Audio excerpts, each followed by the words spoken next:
Merci, Président.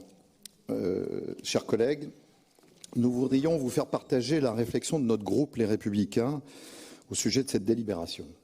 Nous pensons qu'avant de parler de rebond, il serait plus approprié de parler d'aide à la survie des acteurs du mouvement sportif.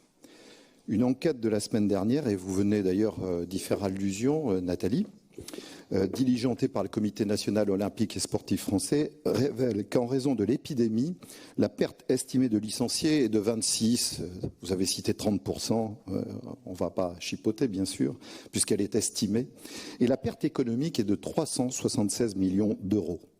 Il y a donc péril, surtout qu'il va falloir vivre durablement avec ce virus tueur, on est tous d'accord là-dessus. Autant dire que la souffrance des acteurs du sport n'est pas finie, alors que les contraintes des confinements successifs empêchent la pratique du sport par tous, ce qui est contre-productif. L'activité physique est un bien de première nécessité, comme le rappelait le journal du dimanche ce week-end. Et nous sommes dans une situation paradoxale et lunaire d'avoir des sportifs payés parfois généreusement pour faire du sport et d'autres sportifs qui veulent payer pour en faire et qui ne le peuvent pas ou très difficilement. Dans ce contexte, réaffecter en 2021 à hauteur de 600 000 € les autorisations de programme 2020 ne peut être considéré comme un effort supplémentaire, mais comme un juste retour.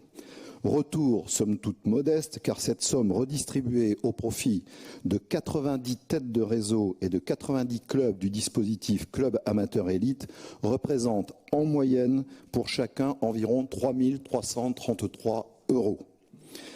Il faut en avoir conscience, même si par ces temps difficiles et incertains, il serait aussi indécent de ne pas apprécier cet apport.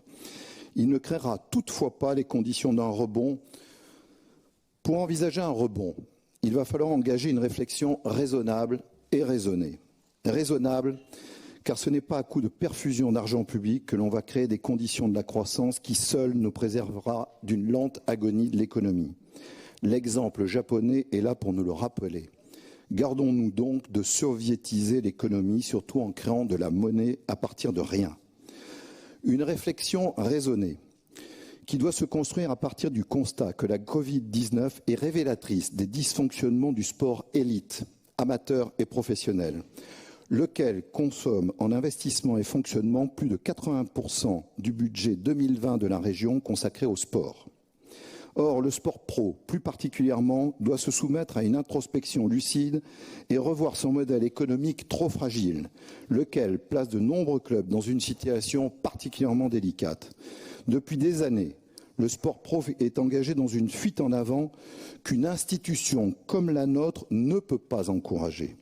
Beaucoup de clubs pro, de foot ou de rugby de notre région, pour ne parler que de ces deux sports, présentent des résultats financiers très inquiétants, voire désastreux.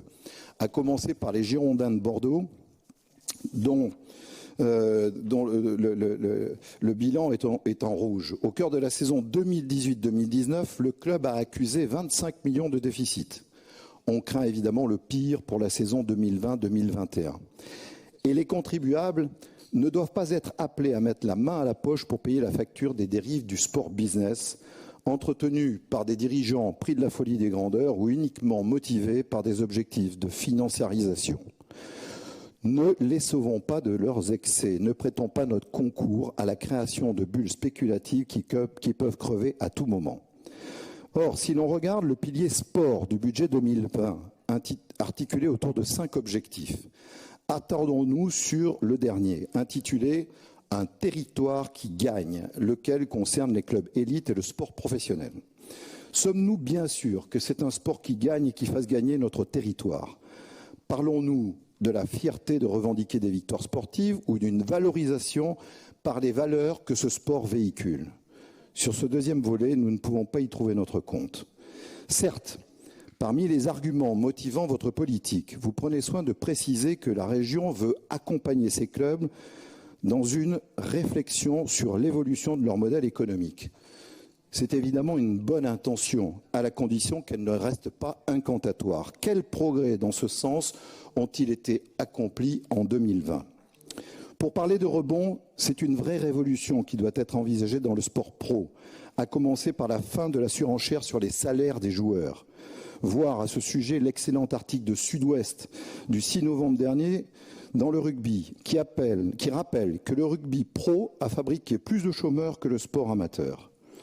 En attendant que le sport professionnel fasse l'effort nécessaire pour retrouver le chemin d'un équilibre financier durable, notre groupe demande à ce que l'effort de la région à l'avenir soit inversé, que 80% du budget aille au sport pour tous, à l'aide au mouvement sportif, à l'aménagement des équipements et au CREPS, et 20% au club élite. Plus que jamais, il faut comprendre que la vraie richesse dans le sport, comme ailleurs du reste, c'est le bénévolat, sur lequel reposent les associations loi de 1901. Sans bénévolat, le sport encadré en France est mort. Ce bien précieux qu'est le bénévolat, il faut le protéger, le respecter, l'estimer, lui témoigner de la considération et l'encourager sans faillir. Ces quelques faiblesses n'auront jamais les conséquences désastreuses de l'argent fou du sport professionnel. Le bénévole, lui, ne coûte rien. Il faut donner plus que jamais ces lettres de noblesse au bénévolat. Ce terreau doit être préservé, enrichi, sans cesse et libéré des contraintes administratives exagérées qui le démotivent. Véronique Ablin nous l'a rappelé tout à l'heure. Aidons les petites structures sportives associatives sans condition de trésorerie ou de nombre d'emplois. Christine Mobs a fait une très bonne proposition à ce sujet. Moins de 3 salariés, ce qui n'était pas le cas jusqu'à présent, pour mériter l'aide de nos plans successifs d'urgence, de soutien ou d'accompagnement. Trop peu d'entre elles peuvent aujourd'hui en bénéficier. Elles cochent rarement les bonnes cases. C'est par la remise en place de notre politique au bénéfice du sport que nous pourrons préparer le rebond du monde d'après. Et Président, nous sommes comme vous, nous pensons que la période est paradoxale, anxiogène, mais passionnante, parce qu'elle doit nous permettre justement de pouvoir remettre à plat beaucoup de choses qui étaient considérées comme acquises à ce jour. Malgré tout ce qui vient d'être dit, notre groupe votera bien sûr favorablement cette délibération. Merci.